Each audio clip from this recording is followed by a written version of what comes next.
Hello there, I'm Tristan and I'm the creator and facilitator for the Fleurieu and Kangaroo Island Sound map.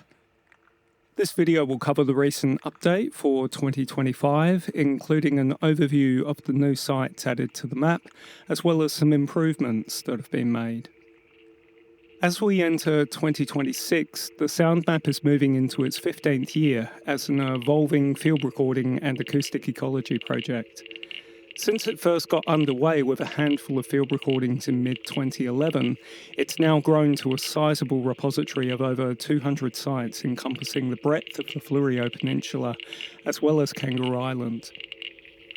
The update for 2025 was a big undertaking, with a total of 33 sites being added to the map, with recordings drawn from the past year, being 2025, as well as some archival recordings going back to 2018.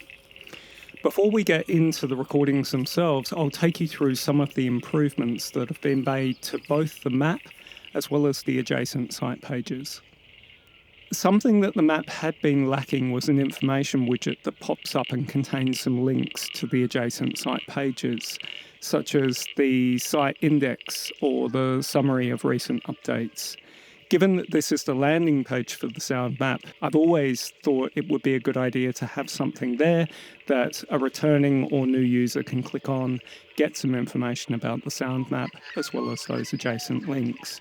Now, previously, these adjacent links have been contained within each of the pop-ups that appear when you click on a site pin.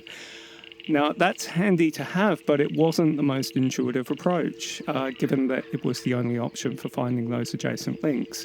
And that's especially the case for users who might not be familiar with the sound map. They don't know where to look for the links.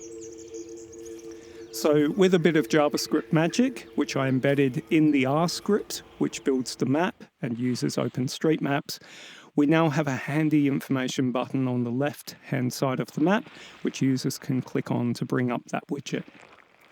Another minor addition consists of another button on the map that you can see there. It's the little button with the crosshair. This allows the user to zoom back to the default map view that appears whenever the page is loaded from scratch. Now, this is especially handy when you zoom right into the map to examine some pins that are close together and want to return to the original default view. So rather than having to click back out manually, a user now can simply click on that crosshairs button and return to the default view. In addition to these improvements, the site pages were also well overdue for a bit of a cleanup in terms of page structure and colour scheme.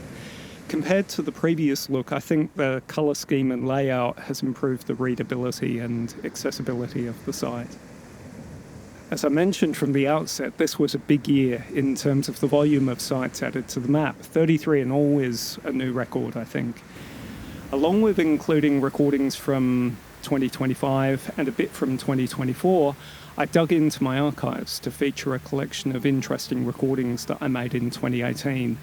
These locations, Noarlunga and Port Noarlunga, are places that kind of skirt outside the agreed boundary of the Fleurieu Peninsula, but I've felt for a while that these merit inclusion on the map for a number of reasons.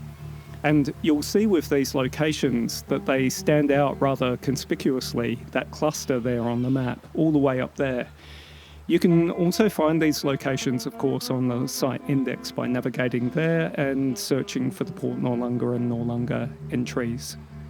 If you stick around, I'll present a short excerpt of one of these recordings made in Port Noarlunga a bit later on.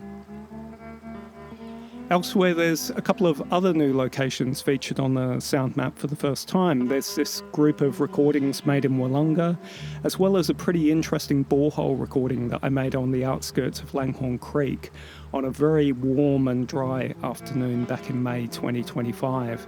And as with the Port Noarlunga recording, I'll feature an excerpt of this a bit later on in the video. There's also a bunch of 2025 recordings that I made along the more well-trodden western coastline of the Fleurieu at Lady Bay, Second Valley and Rapid Bay.